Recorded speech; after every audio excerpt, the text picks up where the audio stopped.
Chicago, Illinois, home of the Bulls in a fine Eastern Conference battle at the United Center. Thanks for joining us. Ladies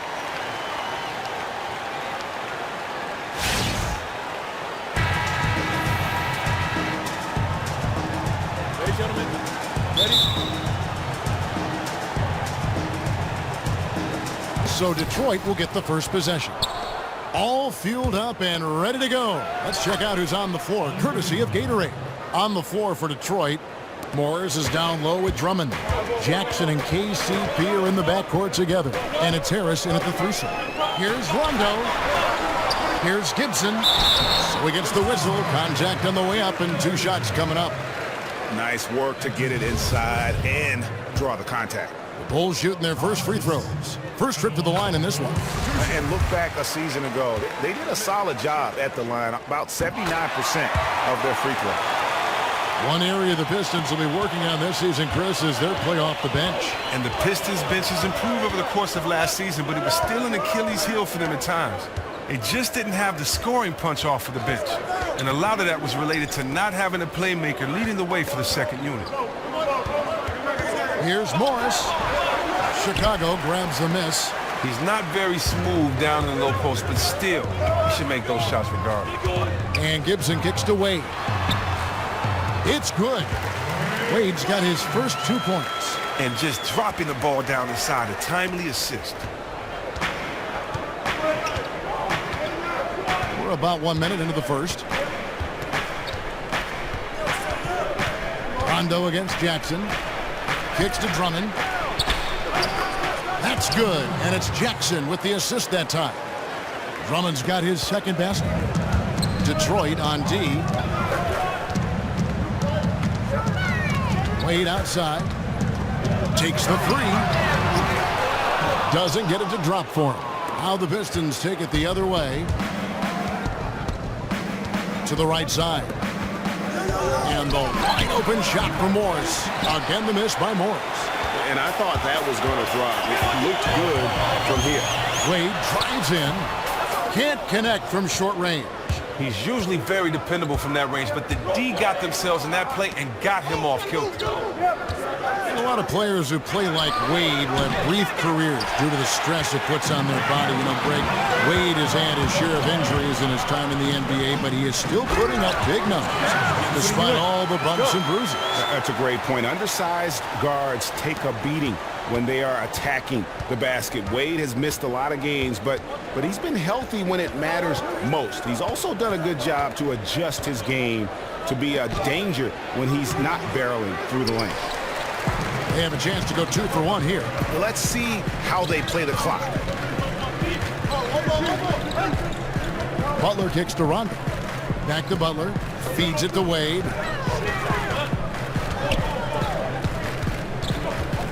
Six to shoot. Lopez inside.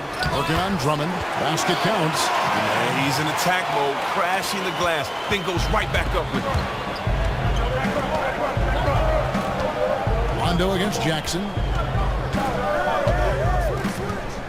Knocked loose.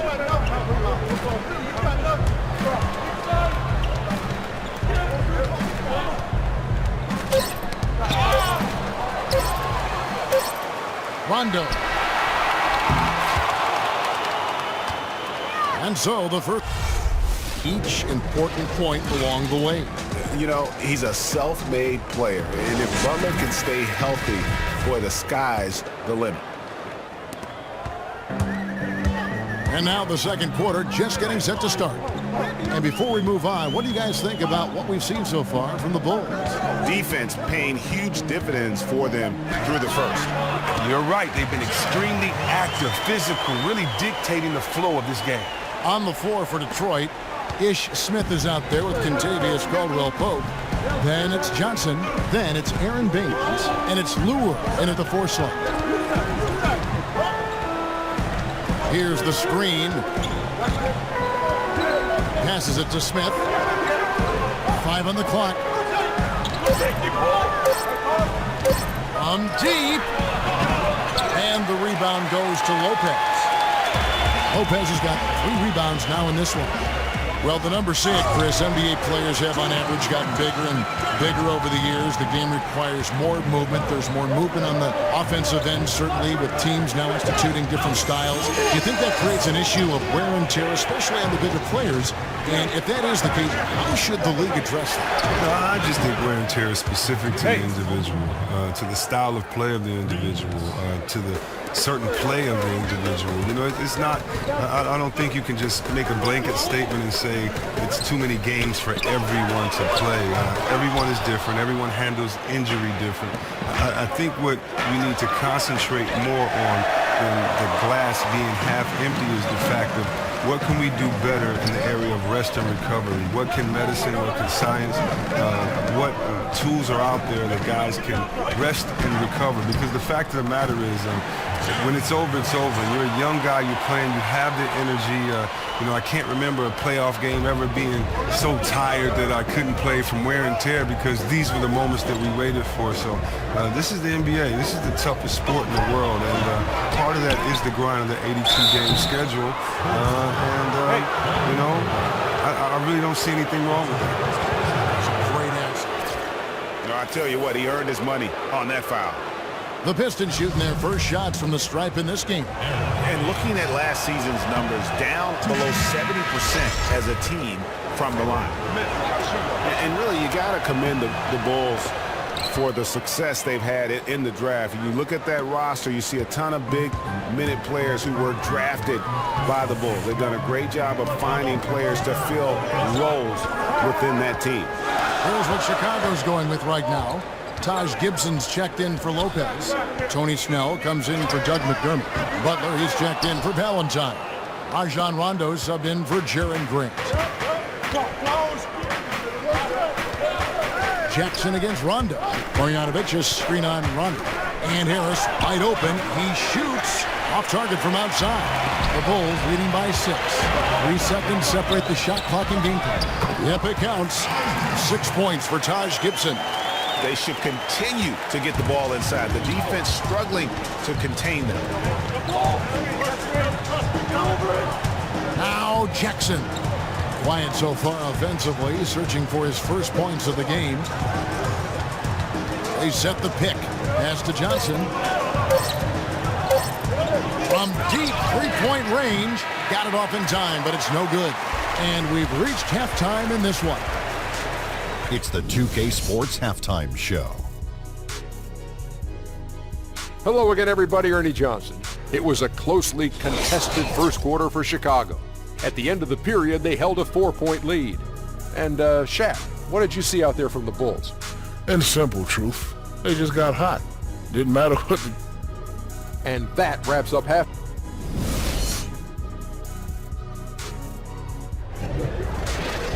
The second half just about to get going here. One guy who's getting it done is Taj Gibson. But really, the numbers aren't gaudy. They don't stick out, but his energy and impact does. Well, he can be sneaky effective. Other teams don't typically game plan for him, and that's how he's been able to surprise people. They've got Jimmy Butler, Robin Lopez out there with Taj Gibson. That's Rajon Rondo, and it's Wade in at shooting guard. So that's the 5 in the game for Chicago.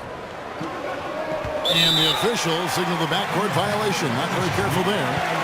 Well, Chris, it didn't take long for you to get into broadcasting after your playing days ended. Was that something that you had always imagined doing after your career came to a close? Yes and no. You know, I always wanted to be in basketball, and I still see myself in the management or ownership position. But, you know, growing up and being a student of the game, you know, I listened to all the great voices growing up. You know, I listened to George Blaha. I used to do local Detroit Pistons TV and all the radio guys. You know, Kevin, I know you're a very humble guy, but to guys like yourself, Dick Stockton, Marv Albert, you know. So I've gotten the chance to just listen to the best of my studied tape and, you know, definitely influenced by that. And so the biggest blessing about it is that, or the biggest help about it is that, you know, I've been put in a position where I get to work with some of the best guys that have ever done it. And, you know, I just want to thank them for helping me get to a point where I feel comfortable, you know, talking about this game I love. Well said. Butler dishes to Lopez. Back to Butler. Tries again. So the whistle blows on the shot and 2 free throws for the contact right there.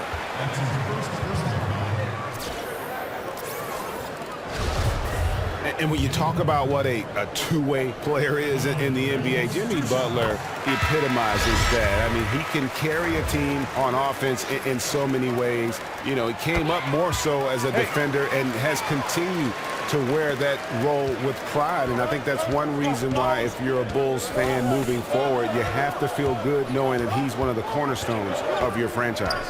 Here's what Chicago's going with right now. McDermott's checked in for Gibson. And it's Jaren Grant in for Rajon Rondo. And the play is all about Drummond and his solid fundamentals, just taking his time and getting a high-quality chance as a result. And on our sideline, our reporter, David Aldridge. Well, guys, the Pistons raised a few eyebrows when they took Stanley Johnson with the 8th pick overall in 2015.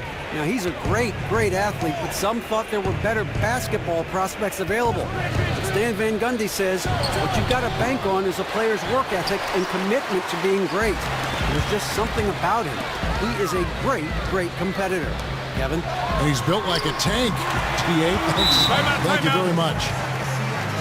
And usually you hear the two-way player and someone is talking about a big man. But Jimmy Butler can make that impact as a guard.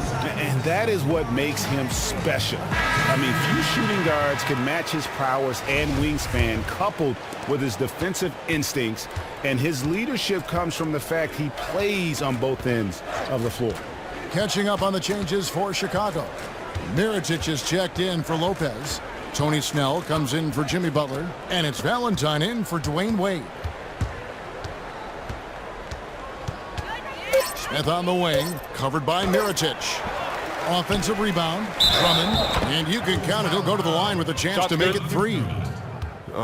That's the supreme strength of Drummond really coming into play there. He is one of the biggest guys in the league who just gets shots to go over some intense deep. Well, the one issue for Drummond he has had his whole career, Chris, is his free throw shooting. Well, it's resulted in a fair amount of the hack-a-Drummond moments that are going to continue in this case. But actually, they may not continue because we've seen some rule changes that may help him spend more time in the game, because last year it limited how much he could play late in close games. It's odd since his release looks decent enough, but when he's on that line, it starts to fall apart. Smith, the pass to Morris. Out to the right wing. Johnson, wide open, he fires. Bogdanovic, the basket drops, and he gets fouled on the shot. One free throw coming his way. One shot. They're trailing, but they are really battling, working the ball down low, getting good looks in the paint. The inside game much improved from where it was in the first half. He's getting his first free throw attempt of the game here. And here are the Bulls now. They've held a 12-point lead earlier. Mirotic inside, defended by Drummond. And he hits it and gets hacked on the play. A three-point possibility if he can convert the free throw. What a play there. The hoop plus the harm. Bulls shooting their 5th free throw of the game here. And that one falls for Mirotic. 5 seconds left in the third quarter of the game. To the middle. Here's Harris. That's good. And it's Jackson with the assist that time. Harris has got 5 points now in the quarter. Rondo. And no good. And we've reached the end of the third. Well, welcome back as we get set to start the fourth.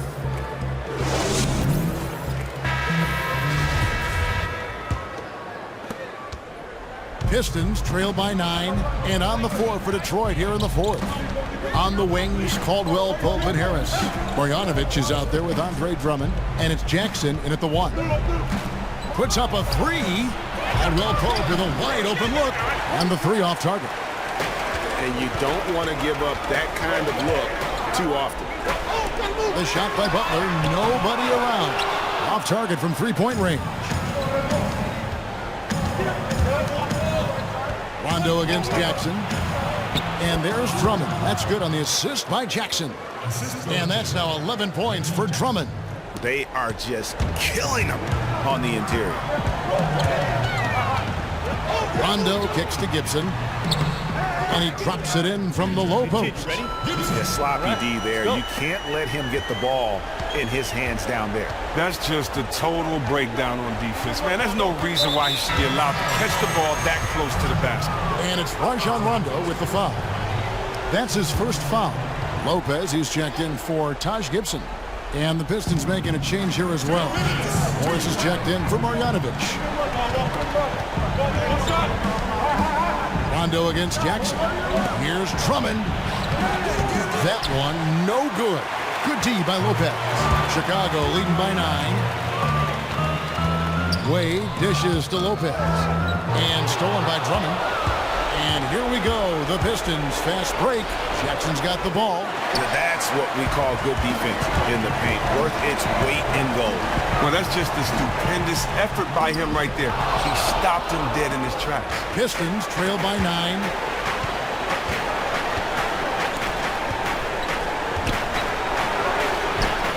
Jackson can't get that one to fall.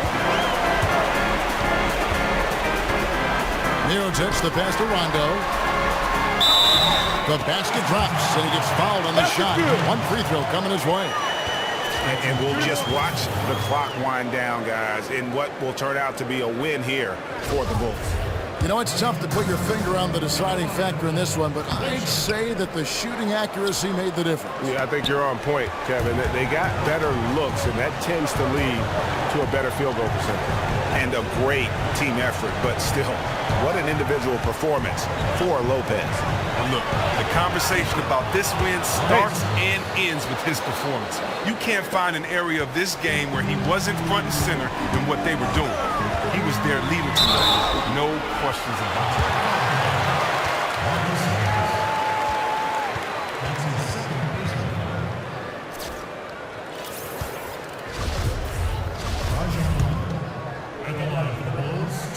He doesn't hit the first, and that was the one they really wanted. He's got one more, though. Taj Gibson's checked in for Chicago. And the second of 2 is good. That will put them up by 9. And not as productive a trip as you would like, but they're still in a pretty comfortable position. Oh, and when there's an open man, Jackson finds him, making it look very easy. Rondo against Jackson. Unloads from 9. Rondo can't get it to go.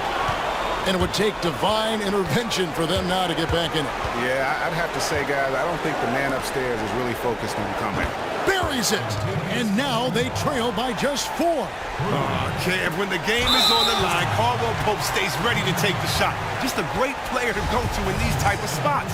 And you know what? Smart foul. You got to try and extend the game. He drops the first one, and that puts them up by 5. So he gets them both, and it's a 6-point ball game. And those free throws, they're like little daggers, carving them out a bigger cushion.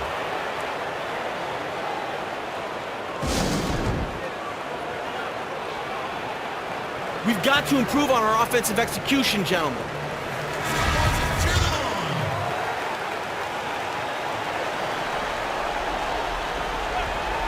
Unable to get the ball in bounds. They get called for the 5-second violation. And so they foul intentionally. You have to foul, but I'm sure they would have liked to foul someone different. And he cannot get the first one to drop. Tough one to miss. And he does get the second one. And that makes it a 7-point lead. Now a timeout called by Detroit. They're losing by 7. 20 seconds left in the fourth quarter. What do you think, guys? You know, I think he's just trying to send his team a message, you know, not willing to give up on this game just yet. Just trying to instill that fight in this group. No, it's like a Rubik's Cube. I feel like they've tried a lot of different things all night, but just haven't cracked the code yet. It's frustrating for them. And again, Chicago, no good. Bullock kicks to Baines. Johnson in the corner. Again, Johnson missing. No good. And so it's Chicago winning this one. It was up for grabs right until the final seconds. Yeah, and for me, Kevin, what stood out is just the overall trust. The 2K Sports post-game show. Thank you so much, Kevin. And with this one in the books, we're ready to present our Jordan Player of the Game, Taj Gibson. Incredible shooting efficiency. He made over 60% from the field. 60, Ernie. I don't care what position you're playing. You're hitting 60%. That's a huge